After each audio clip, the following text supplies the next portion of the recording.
Welcome back to another video. Today I am talking to those of you who cannot imagine your life without drinking. This is very common, first of all, and I experienced it. A lot of my clients come to me and have a hard time thinking about their life without alcohol, being able to visualize it. And that's because it's so ingrained in everything that you're doing. So ingrained. And this is exactly where I was when I knew something had to change. And if I had a recording of everything that I said to my therapist the first probably month that I was there, all you would hear is how awful my life was going to be without alcohol, how boring it was going to be, how afraid I was of how people would perceive me. I mean, I just went on and on and on. And so I want you to know you are not alone. But there was a shift that I made that planted a seed for me and really helped me move closer to getting to a point where I could be sober. And this is something that really helps my clients as well. So again, I really understand where you are coming from. And the reason why it is probably so difficult for you to imagine your life without alcohol is that it's so ingrained in everything that you do. I mean, it's a part of relaxing at night. It's part of how you cope with stress, how you connect with friends, just being able to go out and have wine or drinks with friends. It's how you celebrate. It's a part of holidays. It's a part of really anything, anything. And I think what a lot of us don't realize is that being a drinker, especially if you're someone that is life of the party or someone that's always down for a drink and you're just kind of that go-to person, what we don't realize is that it becomes very much a part of our identity. It's part of who we are. And thinking of letting it go is part of changing your identity. I mean, that's a lot of the work that I do with my clients, is changing the way that they see themselves. And that can feel very, very scary. It's very scary. Another reason why it often feels really hard to imagine your life without it is because it's been a part of your life for so long that you just don't know any other way. And there's a level of comfortability in having it in your life. It feels what I would call safe. It feels comfortable. And to think of removing that feels very uncomfortable and very unsafe. I mean, you might even, when you think about not drinking, if you were just to be really present with what you feel in your body, you might feel like a pit in your stomach. You might feel a lump in your throat. There's just, and that doesn't feel good. I mean, you have like a physical reaction to the idea of not having it in your life. These were a lot of the things that I experienced. And there's also a lot of the times we don't realize it, but we have a lot of judgments about people who don't drink.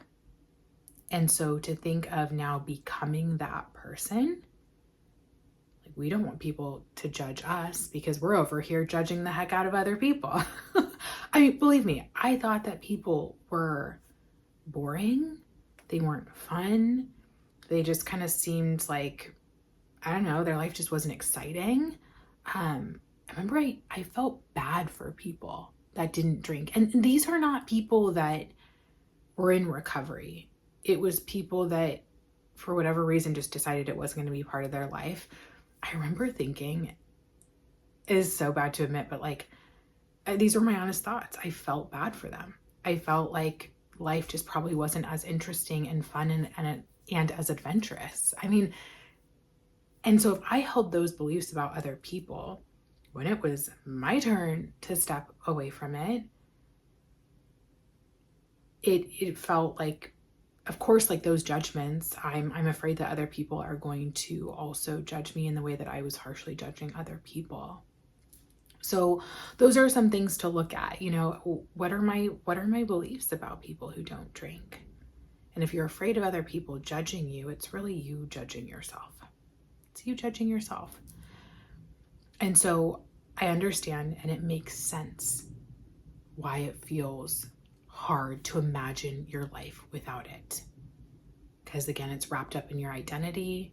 You probably have a lot of thoughts about people who don't drink, and thinking of that being you feels very, very uncomfortable. So that's probably where you are right now and why it's hard to imagine your life without it. And going back to a little bit of what I experienced, like I said, I spent the first probably month in my therapist's office talking about how terrible my life was going to be without it and all the FOMO that I was going to experience. And trust me, I did not want to let go of alcohol. I did not want to let it go. I mean, I was determined to figure out how to keep it in my life. And I was determined to keep it in my life because I couldn't see a life without it. And it seemed miserable. I mean, I had 4 hours worth of therapy just going on and on about it. And what my therapist finally said to me, and she's like, Jody, I need to pause you. You have spent the last month talking about everything that you're going to miss out on once you stop drinking and how terrible your life is going to be. But you haven't said one thing about the positives that will come with not drinking and all the opportunities that are available to you. And I just remember I sat there and I thought, wait, what? It didn't even occur to me that good things were going to happen because I was so attached to this idea of how awful it was going to be, even though it wasn't serving me. But I just could not see any other way. And so what she asked me to do, she's like, I want you to think about all the things, all the good things that are going to happen once you allow alcohol to not be in your life anymore. And what are the good things that are going to happen on a daily basis? How are your relationships going to be better? How is your relationship with yourself going to be better? And she's like, come up with a list and share it with me next week. And I went home and I remember writing this long list, and it got to the point where like my hand was cramping. I was writing so much, and it kept snowballing. I mean, everything from I'm going to be able to go to the post office when I say I'm going to go. I am going to go to the grocery store when I say I'm going to go. I'm going to be able to go to workouts. I'm going to show up to work on time. I'm not going to have to call out sick from work. I am going to be able to initiate plans with friends and stick with them. I can have dinner with my parents at night instead of being locked in my room, hungover and sleeping. I mean, the opportunity, I mean, those are just like on a day-to-day basis. And then, I thought of the places that I could travel to, that maybe I could be in a romantic relationship because I wouldn't have this problem that I was dealing with anymore. I thought about like, oh, I could be a tourist in my own city. I mean, there were just so many things that I thought about, and it blew my mind that I was so attached to this idea of how terrible it would be that I never thought to think of the opportunities. And so I want you to just recognize like how attached you are to that narrative of how terrible it's going to be. And notice that like you're so focused over here. And what I would invite you to do is look over here for a minute. What's going on in the opportunity realm here? What are the good things that might happen? What opportunities might become available to you? Use the word might because our brain doesn't argue with might. Like, let's just see. Get curious. And write them down. Write them down. This is going to be a really great exercise for you because it's going to plant a seed. Now, I'll be totally transparent. After I did this exercise, I kept drinking. In fact, I think it took me another month to quit completely. Because again, I was very determined to figure out how to keep it in my life. I was also going on a trip overseas, and I just like couldn't imagine going and visiting friends overseas and not drinking. It just, yeah. So I kind of just played that moderation game. I was trying to fix things, but that exercise was so valuable, even if I didn't stop drinking right then and there, because it planted a seed and those seeds grew. And as I got more and more what I call feedback after each time that I drank, saying that this is still not working, it got me more excited about that list that I created. And then when I stopped drinking, I went back to that list and thought, wow, I can actually make this list become a reality for me because I finally stopped drinking. So you have to give yourself the opportunity to think about what your life might look like without it, and like the opportunities, the good things that might happen. And think about the situations that you're afraid of being in without alcohol. How might they be better when you're not drinking? How might you feel better? What might you feel inside your body that's different than what you're feeling when you're doing that thing with alcohol? Like, let's just take a date, for example. Maybe you're like, I just cannot imagine dating without drinking. Like, I'm going to be so nervous. Okay, sure. But what are the positives that might happen when you go on a date sober?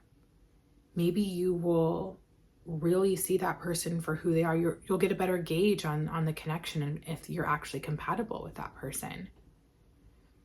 Maybe you will find that, wow, I can handle a little bit of nerves. Like, maybe having nerves on a first date is actually normal and okay, and I don't have to numb it with a drink. Maybe I'll be more present and more engaged. Maybe I will be funnier or more outgoing than I thought. Maybe I'll get to a point with that person, if I really like them, where I feel more comfortable with them quicker because I'm not, drinking for the first like 3 to 4 dates and then and then realizing, wait a second, we've been drinking this whole time. Like, maybe we should just have some sober time and see if we really like each other. Trust me, I did that. And you just waste time. But think about the good things that might happen.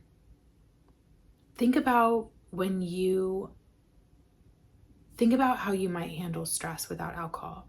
When you find better coping tools, what might be the good things that happen the next day? Are you going to get up for work and actually feel good and feel capable and have the energy and the brain space that you need for work, rather than being hungover because you just drank all your stress away? Are you going to be a better problem solver? Are you going to have more energy to go to the gym and kind of move some of that anxious energy? Are you going to be able to follow through and stay committed to maybe dinner plans with friends or your family or your partner or a work dinner? What are the good things that are going to come out of that?